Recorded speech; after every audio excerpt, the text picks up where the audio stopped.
पूर्णिमा नाथ जी हैं, जियो political expert हैं, वो हमारे साथ जुड़ चुकी हैं। पूर्णिमा नाथ जी, मैम आपका बहुत बहुत स्वागत करती हूं मैं लाइफ टाइम्स पर। और पूर्णिमा नाथ मैम, हम देखिए लगातार इस युद्ध को लेकर पिछले 9 दिनों से बात कर रहे हैं, आज 10वां दिन हो चुका है। इस युद्ध का ये रुकने का नाम नहीं ले रहा है और इस युद्ध का असर, इसका इम्पैक्ट किस तरह से ग्लोबली पड़ता हुआ नजर आ रहा है, हम साफ देख रहे हैं। ना सिर्फ भारत बल्कि पूरी दुनिया। इससे पहले हम देख रहे थे कि किस तरह से भारी उछाल कीमतों में, गैस सिलेंडर के दामों में हमें देखने को मिला और अब कच्चे तेल की कीमत में भी भारी उछाल देखने को मिल रहा है। $110 प्रति बैरल इसकी जो कीमत है वो पहुंच चुकी है। जी नमस्ते, thank you so much for having me. जय हिंद। ये तेल का दाम तो एक्सपर्ट्स कह रहे हैं 200 तक पहुंच पहुंच सकता है, कोई कोई तो 300 भी बोल रहे हैं। अगर ये युद्ध 6 महीने तक चले तो आपको ये समझना चाहिए कि वर्ल्ड ऑर्डर तो बदलेंगे, लेकिन अनफॉर्चुनेटली यहाँ पे हो क्या रहा है कि अमेरिका की जो दादागिरी है वो दिन ब दिन बढ़ते रह रहा है और हमें दिख भी रहा है। अभी डोनाल्ड ट्रंप की जो statesman, he is not a statesman of course, but उनका जो स्टेटमेंट आ रही है उनको अगर एनालाइज करेंगे, इट्स वेरी डिस्टर्बिंग। उससे पहले ऐसा नहीं है कि जो प्रेसिडेंट हुआ करते थे वो they were not warmongers, but उनका जो भाषा हुआ करता था थोड़ा सा डिफरेंट था। अमेरिका की अब जो सिचुएशन है, प्रेसिडेंट ट्रम्प हैज खुल्लम खुल्ला बोल रहे हैं कि he they are okay with all kind of staff. उनके staff member, ministry, war department और सारे डिपार्टमेंट के जो हेड्स हैं, सेक्रेटरीज है, बेसिकली मिनिस्टर है, वो कह रहे हैं कि अभी दाम बढ़ेंगे तो भी कोई प्रॉब्लम नहीं, this is a small price to pay. Small price to pay for what? For what? अगर एक कभी आपने ये बता रहे हो, दिन ब दिन आपका मतलब आपकी जो एजेंडा है, आपके जो कारण है, आपके जो रीजन है वो चेंज हो रहा है। आज जो चल रहा है वो है 444 डेज तक 52 अमेरिकन लोगों को बंद करके रखा था। वो उनके ऊपर अत्याचार हुआ था, इसीलिए वो बदला लेना चाहिए था। अब मैं आपको एक बात बताऊं, 79 ऑलमोस्ट 80 ईयर्स पहले ब्रिटिश ने इंडिया को टुकड़ा करके दो जगह मुसलमान को दे दिया था। उस वॉर में, पार्टीशन के वॉर में 3 मिलियन हिंदूज और सिखों का जान गया था। इंडिया जाके बॉम्बिंग करे यूके को और पाकिस्तान को। अच्छा, 55 ईयर्स एगो 1971 में जब बांग्लादेश वॉर हो रहा था, America has sent warship to crush India, Pakistan के ऑन बिहाफ ऑफ पाकिस्तान। तो इंडिया जाके यूएस को बॉम्ब करे, इंडिया जाके पाकिस्तान को बम करे। 1971 में 2 to 3 मिलियन हिंदूज का कत्ल हुआ था और उसके बाद भी millions of people were raped, displaced, उनका घर नहीं था, उनके पास खाने के लिए नहीं था। अब ये क्या बदले कि नशा चढ़ गया अमेरिका को अपने आप को दिखाने के लिए कि they are the supreme country. Unfortunately this is not going to work very well. हमारे जैसे जो लोग हैं जो हिंदू धर्म को फॉलो करते, उनके साथ एब्राहमी का कोई अलाइनमेंट होगा ही नहीं है, क्योंकि वो violence driven and institutional organisations है। हम पीस मांगते भी हैं और पीस की जिंदगी भी चलाने चाहते हैं। उनका ना पीस गोल है, ना एम है, ना पीस प्रोसेस है। सो इन ये पीस नहीं ला सकते हैं, लेकिन आपको प्रोपागेंडा के हिसाब से पीस डाल के आपको ब्रेन वॉश जरूर करवा सकते हैं। हमारे जैसे लोगों को भी बहुत सारे ब्रेन वॉश करवा गया है। This is not just me that who supported President Trump once, not twice, not thrice. 10 साल हो गया मैं उनको सपोर्ट करते हुए। Unfortunately he doesn't stop and his administration doesn't stop. इनके जो स्टेटमेंट्स है, दे आर सो एग्रीवेटिंग। आप अगर बिना कोई एजेंडा से भी, बिना जी पॉलिटिकल के भी आप सुनेंगे तो आपका ब्लड बॉयल होने वाला है। इस टाइप का स्टेटमेंट्स दे रहे हैं वो लोग।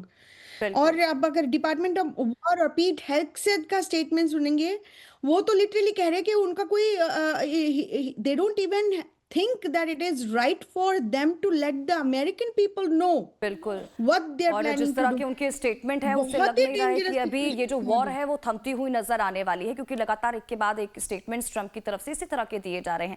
लेकिन मैम, मैं आपसे ये समझना चाहूंगी, क्योंकि इससे पहले आप ट्रंप के के स्टेटमेंट्स को लेकर ही बात कर रही थी। अब जो नया स्टेटमेंट है अब जो अमेरिकी राष्ट्रपति डोनाल्ड ट्रंप की तरफ से दिया गया है, उन्होंने साफ कहा है कि ईरान के परमाणु खतरे के खत्म होने पर ही तेल की कीमतों में तेजी से गिरावट देखने को मिलेगी, उससे पहले तो ये जो संकट है वो खत्म नहीं होगा। उनके स्टेटमेंट ने ये साफ कर दिया है और ये भी उन्होंने बता दिया है कि ये जब तक ईरान घुटने नहीं टेकेगा ये युद्ध इसी तरह से जारी रहेगा।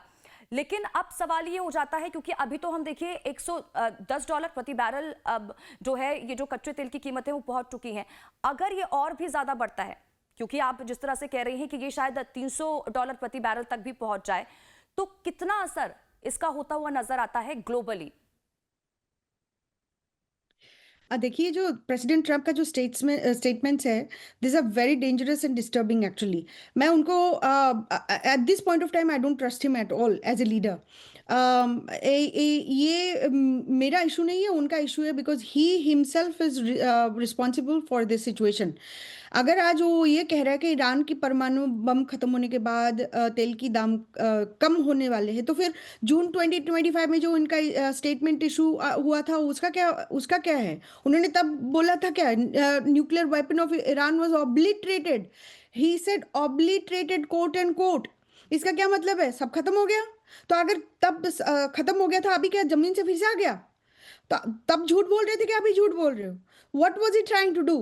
We didn't vote for a war. He didn't ask the American people. He didn't ask the permission for even Congress people. अगर कांग्रेस में जाते पूछते उसके बारे में, अपने अपने कांग्रेस हमारे जो रिप्रेजेंटेटिव है उनको हम बोलते हमें वार नहीं चाहिए। On top of it, he actually said he didn't want any war. He lied to us. He literally conned us into believing that he is a no war president. But unfortunately that is not the case. अभी फिर से बोल रहे हैं कि यहाँ पे जो हमारे प्राइसेस बढ़ रही है, वो बोल रहे हैं कि ये शॉर्ट टर्म पेन है। What are you talking about? Last few years, you have literally trashed Joe Biden's administration and Democrats for the same reason. There was no war, additional war. But उन्होंने Ukraine war भी शुरू करवाया था unfortunately, और अफगानिस्तान से botched withdrawal भी करवाया था, और उसके बाद तो है ही इजराइल पैलेस्टाइन का सिचुएशन। ये जो गेम हमारे साथ खेला गया है कि मागा बेस में भी स्प्लिट दिख रहा है। So I don't know how long President Trump is going to do this game any more, because यहाँ पे जो इलेक्शन आने वाली है 2026 का नवंबर, अगर वो इलेक्शन हुआ है तब, अगर वो इलेक्शन हुआ है और फ्री एंड फेयर हुआ है, तब डोनाल्ड ट्रंप और हमारी पार्टी हार जाएंगे। लेकिन अगर वो इलेक्शन बंद करवा देंगे, समहाउ कोई इमरजेंसी डिक्लेयर करके इलेक्शन ही बंद करवा देंगे, then we will have a different kind. अर्थशास्त्री हैं वो हमारे साथ जुड़ चुके हैं लाइव। शरद सर, बहुत बहुत स्वागत करती हूँ सर आपका लाइफ टाइम्स पर। और सर मैं सबसे पहला सवाल आपसे यही करना चाहूंगी, इस चीज को जरा समझाइए, क्योंकि अब इस युद्ध का असर हम देख रहे हैं किस तरह से ग्लोबली पड़ता हुआ नजर आ रहा है। अब क्रूड ऑयल की बात करें, कच्चे तेल की बात करें, अब उसकी प्राइस में भी हाइक देखने को मिल रहा है। $110 प्रति बैरल ये पहुंच चुका है, और अब जिस तरह से आशंका जताई जा रही है, युद्ध अगर इसी तरह से चलता रहा तो ये 150 नहीं बल्कि, क्योंकि पूर्णिमा नाथ जी हमारे साथ जुड़ी हैं, वो तो ये भी कह रही हैं कि शायद हो सकता है कि आने वाले समय में ये $300 प्रति बैरल तक जा पहुंचे। भारत के लिहाज से ये कितनी चिंताजनक बात है, क्योंकि अगर हम इस दौरान बात करते हैं अब कच्चे तेल की कीमतों की, अगर $10 का भी इसमें इजाफा होता है तो अब भारत की जीडीपी पर इसका असर 0.5 होता है। तो अगर इसी तरह से ये जो प्राइस हाइक होती रही अब, तो कितना असर भारत की जीडीपी पर पड़ता हुआ नजर आएगा सर? नमस्कार स्वाति, आपको, पूर्णिमा को और लाइफ टाइम्स के सभी दर्शकों को। बिल्कुल, भारत के लिए, भारत अपना 87% जो रिक्वायरमेंट है क्रूड की वो इंपोर्ट करता है। इस बात को देखते हुए भारत की जब जब $10 बढ़ता है तो 30 से 40 बेसिस पॉइंट का जीडीपी पर, इतना ही 20 से 30 करीब इन्फ्लेशन पर, सीपीआई पर इसका फर्क पड़ता है। मुझे लगता है अगर लंबे समय तक चलता है तो अभी तो 1-1.5 महीने की, तो जैसे कि आपने हरदीप पुरी साहब जो पेट्रोलियम मिनिस्टर है उनका अभी कुछ 2-3 दिन पहले बयान सुना था कि 1-1.5 महीने के लिए हमें कोई चिंता की बात नहीं है, पर लगातार अगर ये स्टेट ऑफ हॉर्मूज रुका रहा तो ये हमारे लिए एक चिंता का सबब बन सकता है। भारतीय इन्फ्लेशन बढ़ सकती है। पहले ही आपने देखा कि रसोई तक ये लड़ाई आ चुकी है, गैस का सिलेंडर 60 रुपए महंगा हो चुका है। अगर ये लंबा रहता है तो ये ग्रोसरीज का बिल आपके, और अगर पेट्रोल डीजल की कीमतें कहीं बढ़ानी पड़ी स्वाति, तो फिर मुझे लगता है इसका ज़्यादा दूरगामी असर होगा, क्योंकि पेट्रोल डीजल आवाजाही के लिए प्रयोग किया जाता है, खासकर डीजल ट्रांसपोर्टेशन के लिए प्रयोग होता है, और उसके बिल्कुल। बढ़ने का मतलब है कि ओवरऑल महंगाई इससे बढ़ने लग जाएगी। तो बिल्कुल चिंता की विषय है। ट्रम्प साहब तो कह रहे हैं it's a very small price to pay. मुझे नहीं पता किस आधार पर कह रहे हैं it's a very small price to pay. उनकी अपनी अर्थव्यवस्था इससे उथल पुथल हो जाती है। पूर्णिमा वहां बैठी हैं, वो इस बात को समझती हैं कि क्रूड एनर्जी प्राइसेस अमेरिका में बढ़ जाएंगी। हालांकि कुछ शेल प्रोड्यूसर्स जो हैं अमेरिका में, उनको जरूर फायदा होगा बढ़ी हुई कीमतों का, पर ज्यादातर जो अमेरिकी जनता है उस पे इसका सीधा सीधा प्रभाव पड़ेगा। पहले ही कॉस्ट ऑफ हम्म। लिविंग वहां पर बढ़ी हुई है। 39 ट्रिलियन डॉलर का अमेरिकी अर्थव्यवस्था पर उधार है। दुनिया भर में ये जो स्टेट ऑफ हॉर्मोज है, खाली एक एक रास्ता नहीं है शिप्स के निकलने का, ये बिल्कुल। एनर्जी की एक तरह से लाइफ लाइन है। दुनिया का हम्म। 20%, भारत का लगभग आधा व्यापार एनर्जी का उस रास्ते से होता है। हमारा बिल्कुल। एक्सपोर्ट, हमारे इंपोर्ट सभी प्रभावित होने वाले हैं।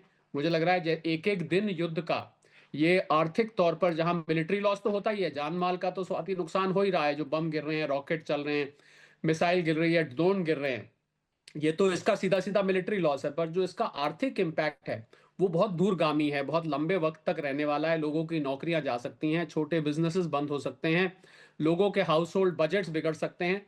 तो मुझे लग रहा है जितनी जल्दी ये समाप्त होगा, पर अभी जिस तरह खamenei साहब के पुत्र अब वहां अपॉइंट हुए हैं, मुझे लगता है ये बिल्कुल। लड़ाई अब एक नए सिरे से शुरू हो गई है। और कुछ पता हम्म। नहीं है कितने दिन तक जाए। ट्रम्प साहब कभी 4-5 दिन बोलते थे, फिर अब 4-5 हफ्ते बोलते हैं। मुझे अब इसका कोई अंत जल्दी नहीं नजर आ रहा है। और ईरान को ये भाप पाना ईरान के लिए मुश्किल हो रहा है, इजराइल और अमेरिका के लिए, कि उसके पास अभी कितना बारूद बाकी है, किस एक्सटेंट तक वो लड़ेगा। ईरान बहुत छोटा सा देश नहीं है, 9 करोड़ 20 लाख की वहां बिल्कुल। आबादी है, बहुत फैला हुआ देश है। कहाँ कहाँ उन्होंने अपने बारूद रखे हैं, कहाँ कहाँ जी। मिसाइल रखे हैं, ये बल्कि मैं पूर्णिमा इस बात को मानेंगी ठीक है कि सर। ये जो सर स्टोरी है। शरद कोरी सर लगातार हमारे साथ बने हुए हैं। सर, इसको लेकर भी जरा जानकारी दीजिएगा, क्योंकि शेयर बाजार में भी देखिए भारी हाहाकार मचा हुआ है। आज भी शेयर बाजार में भारी गिरावट देखने को मिल रही है, 2200 अंकों से ज्यादा की गिरावट सेंसेक्स में। सर जी हाँ, गिफ्ट निफ्टी जो कि भारत में पहले ट्रेड होता है जहां से क्यूज होते हैं, और अमेरिका का डाउ, वो भी बहुत, उसमें 1100 पॉइंट की गिरावट है। डाउ फ्यूचर जिसको हम कहते हैं, अभी मार्केट तो अमेरिका का नहीं खुला है सोमवार को, पर उसमें गिरावट दिखाई दे रही है। उसी के क्यूज लेके भारतीय बाजार खुला है। मुख्य कारण इसका क्रूड ऑयल की तेजी है। $114 के आसपास क्रूड ऑयल घूम रहा है। सुबह ये $120 के करीब भी पहुंच गया था। क्रूड ऑयल का बढ़ने का मतलब है मार्केट में जितनी कंपनीज लिस्टेड हैं स्वाति, उनमें पेंट, केमिकल्स, उनकी इनपुट कॉस्ट बढ़ने वाली है, उनकी ट्रांसपोर्टेशन कॉस्ट बढ़ने वाली है, और अगर महंगाई बढ़ी तो इससे डिमांड भी नीचे आएगी। तो मुझे लग रहा है बिल्कुल। शेयर मार्केट इस बात को लेकर चिंतित है। जियो पोलिटिकल टेंशन तो है ही है, अब उसके साथ जियो इकोनॉमिक टेंशन भी जुड़ती जा रही हैं, और मार्केट्स को जियो इकोनॉमिक टेंशन ज्यादा परेशान करती हैं। जियो पोलिटिकल तो करती हैं, पर जियो इकोनॉमिक जब साथ में जुड़ जाती हैं तो मार्केट के लिए, अंग्रेजी में बोलते हैं, डबल वैमी हो जाता है। तो मुझे लग रहा है कि मार्केट्स बहुत नीचे हैं, इन्वेस्टर सेंटिमेंट नीचे है, लाखों करोड़ रुपए का मार्केट कैपिटलाइजेशन उड़ गया है। लंबे वक्त के निवेशकों के लिए ये, मैं एक बीच में रे ऑफ होप जिसको कहते हैं, सिल्वर लाइनिंग की बात करूंगा स्वाति, कि लंबे वक्त के निवेशकों के लिए एक अवसर भी होता है ये, अगर आप इस गिरी हुई कीमतों पर खरीद लेते हैं और थोड़ा थोड़ा बिल्कुल। करके लगाते हैं, लंबे वक्त के लिए रखते हैं, तो आपको बहुत अट्रैक्टिव वैल्यूएशंस मिल जाती है ऐसे गिरे हुए में। हालांकि जो जिन कारणों से गिर रहा है वो कारण तो अच्छे नहीं है, पर क्योंकि हम निवेश की दृष्टि से बात करें तो ये अप्रोच ली जा सकती है स्वाति। ठीक है सर, मैं लौटती हूँ आपके पास। पूर्णिमा नाथ, मैम मैं आपसे ये समझना चाहूंगी, क्योंकि इससे पहले हम डोनाल्ड ट्रंप के स्टेटमेंट्स को लेकर ही बात कर रहे थे, जिस तरह के स्टेटमेंट्स लगातार, क्योंकि शुरुआत में उन्होंने कहा था कि हम ईरान को परमाणु शक्ति नहीं बनने देंगे, जो तमाम चीजें हैं वो तेल पर आकर भी यहाँ पर रुक जाती हैं। क्या लगता है कि ये परमाणु टेस्ट का खतरा है, जिस तरह से हमले यूएस की तरफ से किए जा रहे हैं ईरान के ऊपर, या फिर ये तेल की लड़ाई आपको नजर आ रही है? At the end of the day, मैं बहुत देर से बोल रही हूँ, तेल की खेल है ये। United States wants to control and capture and extract the oil, और उसी प्रॉफिट से वो वहाँ पे अपना डोमिनेंस रखना चाह रहे। वेनेजुएला में भी वही कहानी है। अब बोट पे स्ट्राइक हो रहा था, प्रोपेगेंडा चलाया जा रहा था कि that was on a drug boat था, लोगों को मार रहे थे, लोगों को ब्रेन वॉश भी कर रहे थे यहाँ पे। और unfortunate situation is not that they're actually doing it, and यहाँ पे literally brainwashed American है जो believe कर रहे थे। At the end of the day जब वेनेजुएला में कब्जा कर लिया, उनको डेल्सी रॉड्रिगस को बिठा दिया, और वहाँ से लिटरली कह रहे थे कि हम we are the acting president of Venezuela. Shameless, absolutely shameless. यही होने वाला है इधर भी। वो बोल रहे कि जो मुस्तफा को बिठाया के उनके सुप्रीम लीडर, ओए डोनाल्ड ट्रम्प से परमिशन लेना है। कैन यू इमेजिन द, मैं आस्पर्धा बोलती हूँ इसका, इनका एरोगेंस बोलती हूँ, एंड नार्सिसिस्ट को बिठा दिया हमने। हम लोग गलती कर दिए, हमें लगा था he is actually a right person to be the leader of the world, ठीक ऑल्सो है लीडर मैम, ऑफ द, क्योंकि समय एटलीस्ट की कमी है, हमारी मुझे इस कंट्री में बातचीत को यहीं हमने कोई रोकना किंग के पड़ेगा। लिए वोट माफी के नहीं साथ आपसे कहना चाहूंगी, अब आप दोनों हमारे साथ जुड़े, शरद कोहली सर जी आपका भी बहुत बहुत शुक्रिया तमाम बातचीत के लिए, और पूर्णिमा नाथ जी आपका भी बहुत बहुत शुक्रिया हमारे साथ जुड़ने के लिए।